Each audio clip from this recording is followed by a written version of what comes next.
नमस्कार। आज का वीडियो ज्योतिष के ऊपर है। विषय लिया है काल सर्प योग। काल सर्प योग क्या होता है और इसका जीवन पर क्या प्रभाव पड़ता है और इसका उपाय क्या है, इस विषय पर आज बातचीत करेंगे। काल सर्प योग लगन कुंडली में अगर राहु और केतु के बीच में सभी ग्रह आ जाएं, यानी कि बाकी के 7 ग्रह राहु और केतु के किसी भी एक तरफ आ जाएं। अगर ये राहु से राइट हैंड साइड को आ रहे हैं, यानी 12-11 उल्टे क्रम में चलते हुए, तो ये ज़्यादा खतरनाक काल सर्प योग होता है। अगर ये इस तरफ होते 1 2 3 4 बढ़ते हुए की तरफ, तो इतना खतरनाक नहीं होता। तो राहु और केतु के दोनों तरफ, किसी भी तरफ अगर 7 ग्रह आ जाए तो काल सर्प योग बनता है। तो 2 प्रकार का ये योग हो गया, एक अंदर वाला और एक बाहर वाला।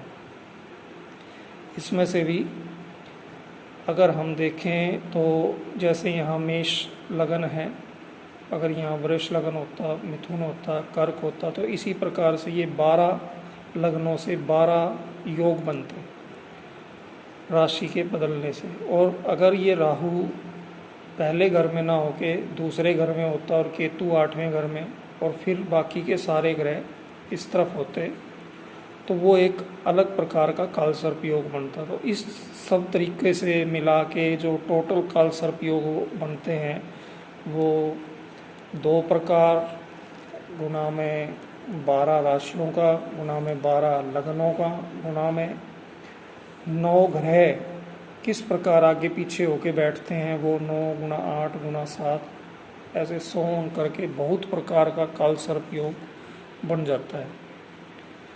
अब मेन बात है कि इसका जीवन पर प्रभाव क्या पड़ता है।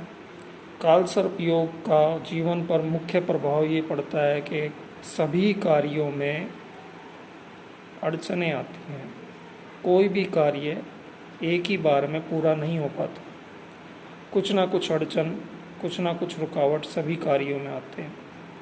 जिसकी भी कुंडली में काल सर्प योग होता है तो अक्सर देखने में आया है कि उसके परिवार के बाकी लोगों के कुंडली में भी काल सर्प योग पूर्ण या आंशिक रूप से मिलता है।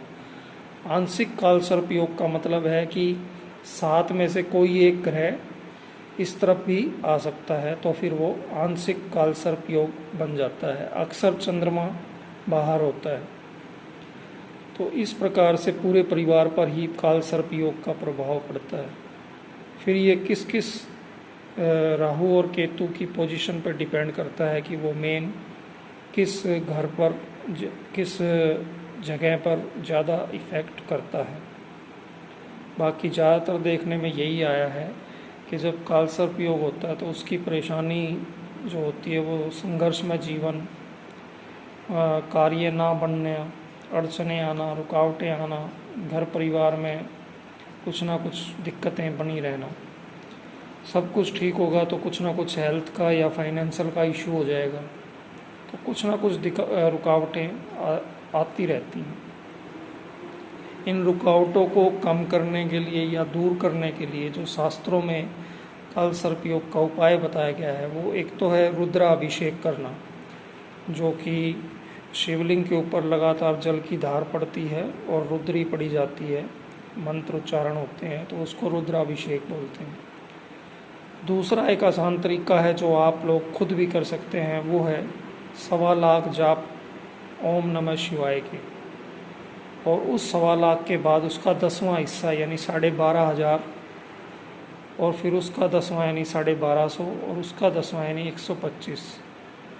तो इस प्रकार से ओम नमः शिवाय के जाप करने से भी काल सर्प योग की शांति होती है और जीवन में इसका बुरा प्रभाव का कम असर हो जाता है।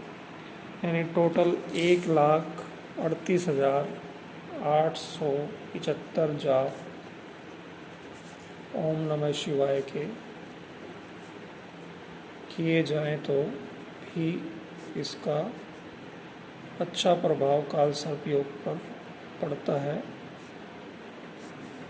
ये 1.25 लाख यानी 1,25,000 जाप फिर उसका 10वां हिस्सा यानी 12,500, फिर उसका 10वां यानी 1,050 और फिर उसका 10वां यानी 125। तो कुल मिला के ये 138,875 1,38,875 जाप बनते हैं ओम नमः शिवाय के। इसका फ़ायदा या लाभ यही होगा कि जीवन से जो संघर्ष है वो कुछ कम हो जाएगा, अड़चनें रुकावटें कम होंगी, कार्य कुछ जल्दी बनने लगेंगे और हेल्थ और फाइनेंस का जो इशू है वो भी ठीक होने लगेगा। आज इतना ही, धन्यवाद।